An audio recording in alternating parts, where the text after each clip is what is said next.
এর প্রাথমিক গঠনটা এই সূরার এই কথাগুলোর মাধ্যমে স্পষ্ট হয়ে যায়। মুহাদ্দিসিনে কেরাম তিনি নিজে বলেন রাসূলুল্লাহ সাল্লাল্লাহু আলাইহি সাল্লামের কাছে রাসূল হযরত ওমর রাদিয়াল্লাহু তাআলা আনহু ইসলাম ধর্ম গ্রহণ করার পূর্বে তিনি রাসূল আকরাম সাল্লাল্লাহু আলাইহি সাল্লামের যে সমস্ত গুরুতর শত্রু ছিলেন হযরত ওমর রাদিয়াল্লাহু ছিলেন তাদের অন্যতম একজন।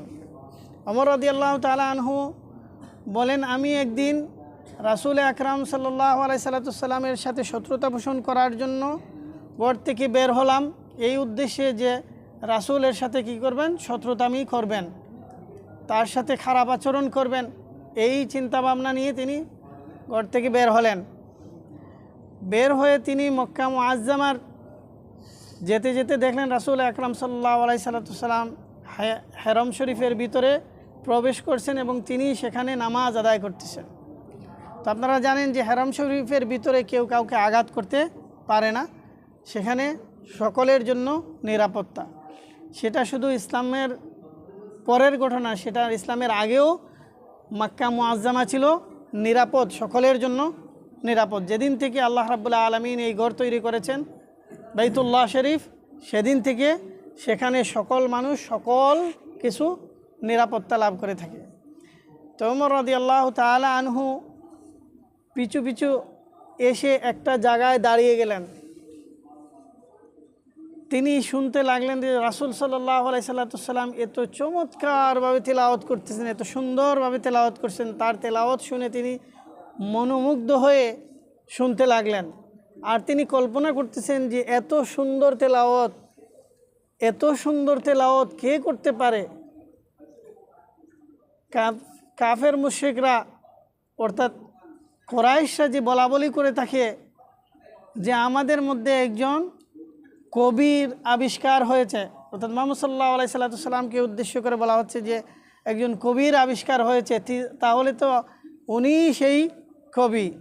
যেই না তিনি এটা কল্পনা করতেছেন, রাসূল আকরাম সাল্লাল্লাহু আলাইহি সাল্লামের পবিত্র জবান থেকে বের হয়ে আসলো, ইন্নাহু লাকাউলু রাসূলিন কারীম, এটা হচ্ছে একজন সম্মানিত বার্তাবাহকের বাণী। তিনি একটু ধাক্কা খেলেন যে আমি যা কল্পনা করলাম আমার জবাবটা ওনার মুখের থেকে আসতেছে। ওয়ামা হুয়া বিকাউলি শায়রিন কালিলাম মা তুমিনুন, এটা কোনো কবির কবিতা নয়, তোমাদের কম সংখ্যক লোকই বিশ্বাস স্থাপন করে থাকে।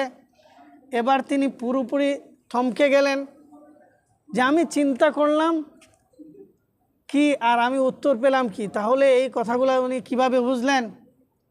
তিনি বলতেছেন যে এটা কোনো কবির কবিতা নয়,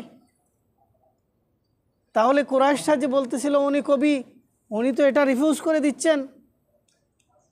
এবার তিনি চিন্তা করলেন যদি কবি না হয় তাহলে গণক তো হবে নিশ্চয়ই, গণক না হলে আমি এখানে চিন্তা করতেছি একটা, উনি ওখান থেকে উত্তর কীভাবে দিতে পারে। পরবর্তী আয়াত শুনে তিনি আরও বেশি হতভম্ব হয়ে গেলেন। ওয়ালা বিকাউলি কাহিন কালিলাম মা তাযাক্কারুন, এটা কোনো গণকের কথা নয়, তোমাদের খুব কম সংখ্যক লোক চিন্তা ভাবনা করে থাকে। সম্মানিত ভাইরা, এই তুমিনুন আর তাযাক্কারুন, যদি আমি বলি আমরা, তাহলে এর মধ্যে আমি ইনক্লুডিং আছি কিনা? যদি বলি তোমরা, তাহলে আপনি এখানে ইনক্লুডিং আছেন কিনা? যখন তিনি বললেন কালিলাম মা তুমিনুন, তোমাদের কম সংখ্যক লোকই বিশ্বাস করে থাকে, তখন ওমর রাদিয়াল্লাহু তাআলা আনহু চিন্তা করলেন এই কথাগুলো তাহলে আমাকে উদ্দেশ্য করে বলা হচ্ছে, আমাকে উদ্দেশ্য করে বলা হচ্ছে যে তোমাদের কম সংখ্যক লোকই বিশ্বাস স্থাপন করে থাকে, তাহলে আমি তো এখনও বিশ্বাসী হই নাই। পরবর্তী আয়াতে যখন বলেন কালিলাম মা তাযাক্কারুন, তোমাদের কম সংখ্যক লোকই আসলে আসল কথা চিন্তা করে, সঠিকটা চিন্তা করে খুব কম সংখ্যক লোক, তাহলে তো আমি আসলে আসল জিনিসের দ্বারে কাছে এখনও আসতে পারি নাই।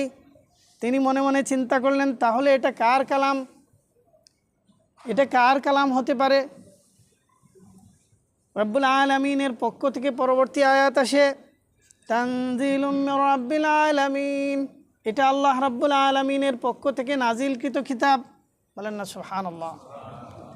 সম্মানিত হাজরিন, কোরআন মানুষকে এমনভাবে বিমোহিত করে, এই ঘটনাটি হযরতে ওমর রাদিয়াল্লাহু তাআলা আনহুর অন্তর থেকে শিরকের চিহ্ন বিচ্ছিন্ন হয়ে যায়। শিরক তার ভিতর থেকে একেবারে শিকড় কাটা হয়ে যায়। পরবর্তী ঘটনায় তিনি ইসলাম ধর্ম গ্রহণ করে ফেলেন, সেটা আপনাদের জানা আছে। আমি কোরআন থেকে আরেকটা ঘটনা বলে আপনাদের কিছু কথা বলতে চাই, যে কথাগুলো আল্লাহ রাব্বুল আলামিন 1400 বছর আগে কোরআন নাজিল করেছেন, কিন্তু সেই কোরআনে আপনার আমার কথা আল্লাহ রাব্বুল আলামিন উল্লেখ করেছেন।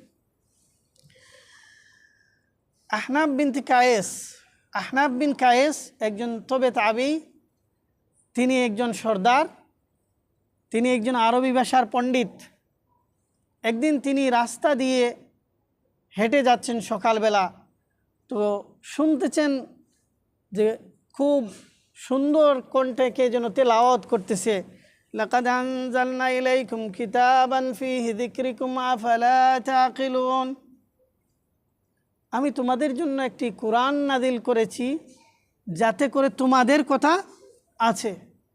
তো তিনি তো আরবি ভাষার পণ্ডিত, কথা শুনেই তিনি থমকে গেলেন, দাঁড়িয়ে গেলেন, যেদিকে যাইতে রওনা দিয়েছিলেন সেদিক থেকে ব্যাক করলেন, যে কোরআনের মধ্যে আমাদের কথা আছে, তার মানে আমার কথাও আছে, কোথায় আছে কোরআনে আমার কথা? ব্যাক করলেন, বাসায় আসলেন, এসে তিনি কোরআন পড়তে শুরু করলেন, যে কোথায় কোরআনে আমার কথা আছে, আমি